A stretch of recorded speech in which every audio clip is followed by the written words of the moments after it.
Hey guys, welcome back to my Ninja deck profile for you all. So I really wanted to do this one in person, rather than the other ones, which I've done all of them online.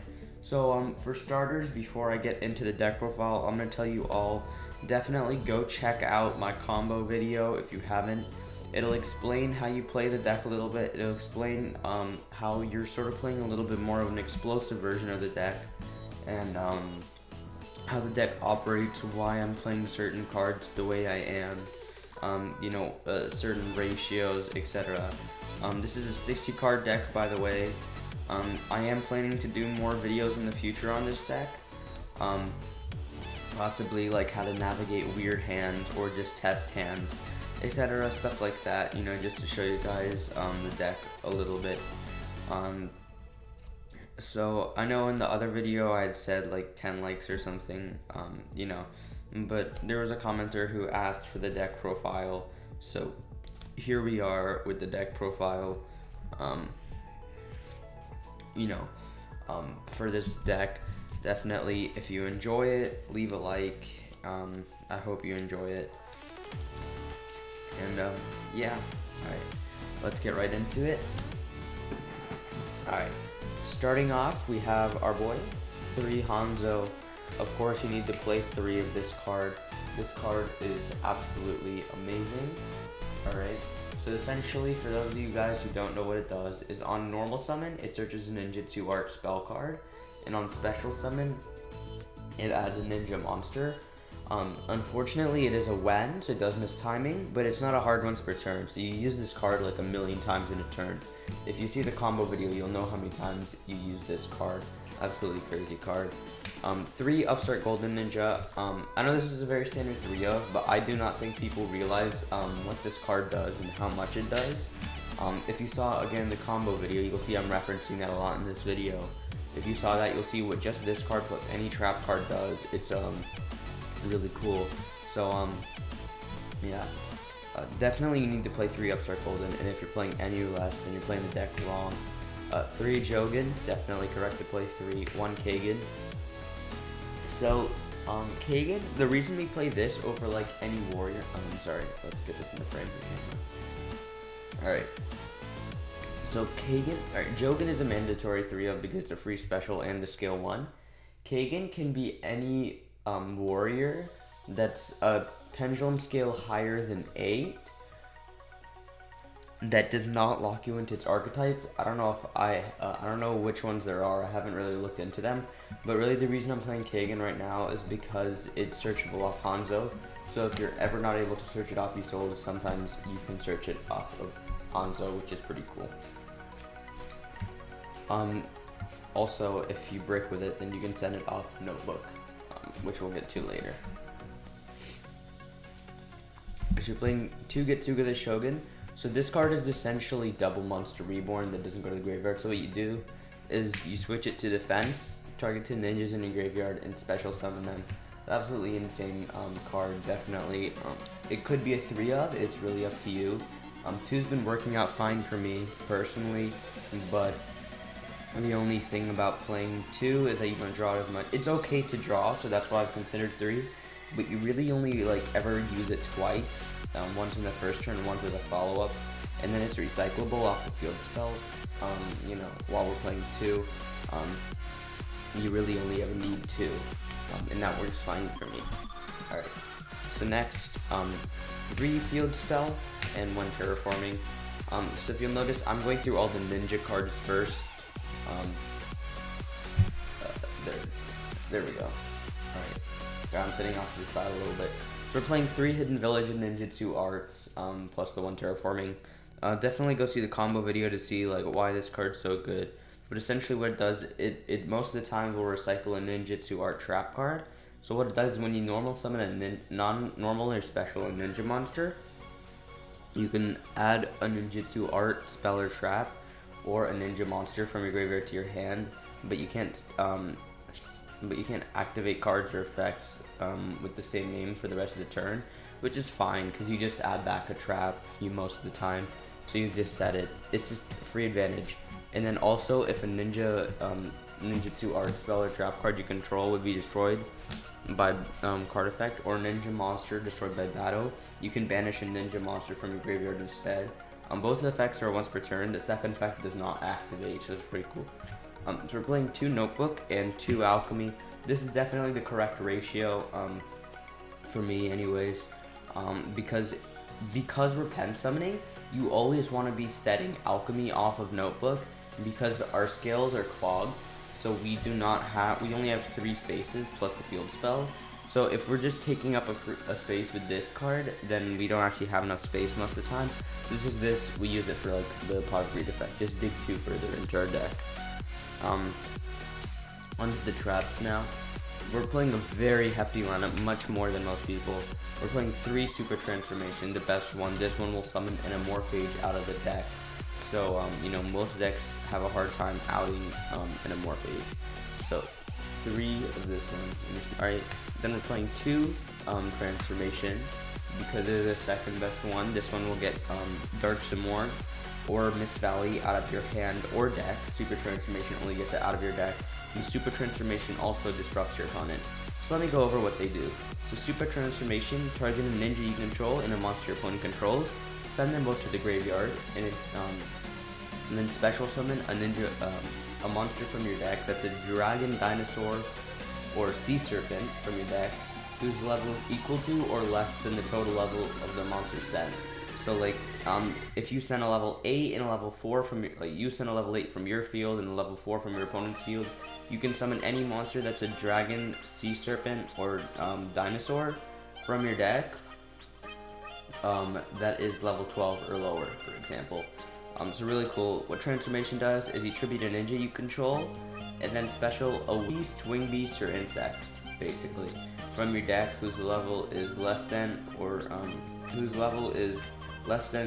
3 higher than the level of the monster you tributed.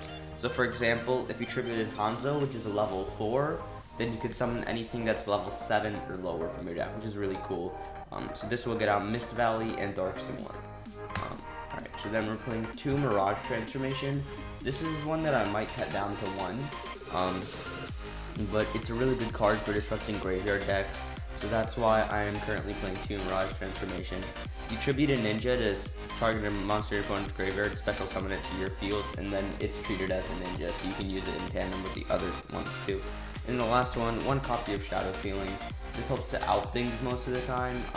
It's like, it used to be really good, and I would play multiple of this one, but now the problem with Shadow Ceiling is that you have Super Transformation, which is an Amorphage, and an Amorphage is basically an extra link, which doesn't, if they just kill your monster, then it doesn't do anything. So this is like why you play this one. This is the perfect lineup to me. So what Shadow Ceiling does basically is you tribute a ninja you control, target a monster your opponent controls, banish it, and while that monster is banished, the zone that monster was taking up can't be used. So essentially how it works is you have like a card in your extra monster zone, theirs is open, they summon a monster in it, then you activate it, tribute your monster, and banish their monster, and they can't use their extra monster zone. So it's basically like an extra link, but obviously it just doesn't end up happening. So next we're playing 3 Connector and the 1 Aqua Dolphin. For any Assault deck, this is very standard. Free Assault helps rip out hand traps. Especially like Droll is becoming popular for the Dragon Link FDK, and Droll absolutely destroys this deck. It just kills it into oblivion. We searched so many times. This entire deck is plussing. Plus. Like the biggest plusser that we have in our deck is probably Getsuga the Shogun. This card's a +2 that summons out 2 Hanzos that both plus. So this card's a +4. So yeah, this deck is all about plussing by searching. So you really need to rip out hand traps like Droll. So this is definitely mandatory and then to play in this deck. So we play 3 Marauding Captain as well. Marauding, again, just cards to bring out Isolde, so also 3 Junk Forest. This Photon Thrasher, it could be as well. The only card that I would suggest you don't use is Goblinberg, because it does make Hanzo miss timing. So that's all of these. And then now onto the cards that you're going to be summoning off the traps. You're playing 1 Mist Valley Apex Avian, 1 Dark Simorgh, 1 Goliath, and 1 Sloth. So obviously these are for the options. Even if you have Anti-Spell, you usually go for Avian, just because that way you can play around evenly. Anti-Spell will usually already stop spell decks. Goliath and Sloth. So you need to play 2, because if you draw 1, then Super Transformation can only summon them from the deck. You need to play 2 in case you draw 1. Drawing them isn't bad, you just put them in scale and you get an extra effect when you summon the other one. So like, for example, if you draw Sloth, then you put it in scale instead of Jogan, you get another monster to pen summon. So it's it's a free pen summon monster. And then also, when you summon Goliath on your opponent's turn, it's gonna act as a mistake. And then on your turn, you can actually just tribute off the Goliath, so you can make a more extra deck plays. So you can keep this in your scale. It's a really cool interaction. So I actually really do not mind drawing these at all. I'm 100% okay with it. All right. Next we play the 4 equips: Malevolent Nuzzler, Horn of the Unicorn, Moon Mirror Shield, and this is supposed to be Horn of Light, which I do not own. So Malevolent Nuzzler doesn't work because it misses timing. There's another one. Just basically play 4 equips that will put themselves back in deck if they leave the field. So that way, if you draw them, you can still do Isolde combo. So, yeah. Alright, 3 Call by the Grave for the hand traps. I do not know why this card's so expensive, honestly. Like, I think I have like 10 copies of this card. Yeah, definitely like a mandatory card because this deck does lose to a hand trap. Well, certain hand traps, like it doesn't lose to Nibiru, but it does lose to Ash, you know. Yeah, definitely, you need to play 3 Call by the Grave. This is mandatory for sure. It's really, this card's $5, but you need to play it. Rhoda, because the entire deck is Warriors, and Reborn of the Monsters, because Monster Reborn. 3 Anti-Spell. This is very good in this deck because it's a Simorgh lock. So this card plus Hanzo is Anti-Spell Dark Simorgh. Because you just normal summon Hanzo, add Transformation, set Anti-Spell, and Transformation pass. On your opponent's turn, you summon Dark Simorgh, activate Anti-Spell. All back row is locked out now, so they have only monsters. Which is like auto win against decks like Pendulum. They just can't out it. We play 3 Solemn Strike because Solemn Strike is a Solemn card, and 3 Judgment. We just played the Solemn Brigade. So these cards are just very good, generically good traps. And we are, at the end of the day, a little bit more control-y than combo-y. We kind of just combo off, and then we just end up on, like, our combos just search out all our trap cards and put up an Apollousa.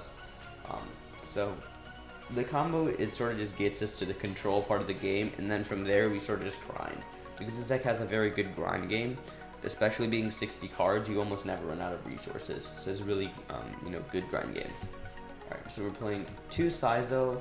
So what this card does is, while it points to a monster, it can be targeted for an attack, and also can be targeted with card effects. And the important effect is during your main phase, you can set a Ninjutsu Art spell or trap card from your deck, which is absolutely, fantastic. So like, you're usually gonna get the traps. You're usually gonna get Super Transformation off of this one. This is the one that gets the Morph Ages. But you can also get the field spell, so you can search the field spell from the extra deck if you need to. You can get Alchemy for the Pot of Greed effect. You can get Notebook, because then it's literally Pot of Greed, because this is a 3+1. So then you're searching Notebook as a 3 cards, it's essentially just 3 Pot of Greed. So just, interactions like that. Definitely mandatory to use one in the combo first turn, and then the second one for the grind game. Play 2 Isolde. You only need 1 for the combo, but the second Isolde definitely does come up. So sometimes if you only have 1 ninja in graveyard, you, like for example, if you open up Marauding Hanzo with no traps, then you only have 1 ninja in graveyard for Isolde. So you'll need to use the Hanzo that you summon off of Isolde to make a second Isolde. So you your board will be this with the Hanzo over here, and then like this is sold with the Hanzo over here, and you'll turn this Hanzo and this is sold into the other he sold, just so that way Getsuga the Shogun is live.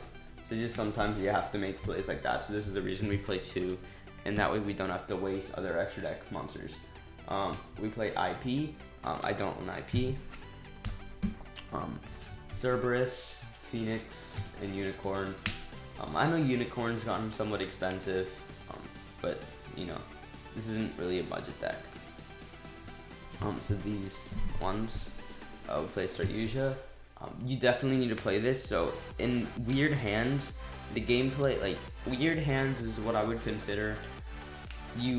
There's 2 types of weird hands in this deck. You either cannot pen summon, or you play a much more control grindy game. You play it as much more of a trap deck than a combo off like that. So it's for the when you can't pen summon that usually comes up for the special summon effect. So then we play Access Code, which I don't have, Apollosa, which I also don't have. We play Boral Sword. This is what I've been using to OTK because I don't have Access Code. So yeah, I'll probably make some proxies for you guys for future deck profiles when I don't have cards. I played Dweller, so this is what you make blindly going first. Baguska, this is what you make against Adamancipator, because this card plus Amorphage is auto win against Adamancipator. And then we play Honor Arc to out cards like Megaclops. So really all I would say that's like mandatory for the extra deck is this. This is like all that's mandatory. You can play around with the rest of the slots. Obviously, I would recommend having some OTK cards. This is all that's mandatory, maybe Baguska as well. So this is like all that's mandatory. Play around with the other slots. I used to be playing Super Poly, but right now Super Poly isn't that good in this current format. So we cannot be playing Super Poly. So this is the deck profile. I hope you guys enjoyed. I'll probably make a video showing you how to navigate unusual hands that are weird with this deck. Alright, anyways, hope you guys enjoyed. See you in the next video. Alright, peace out guys.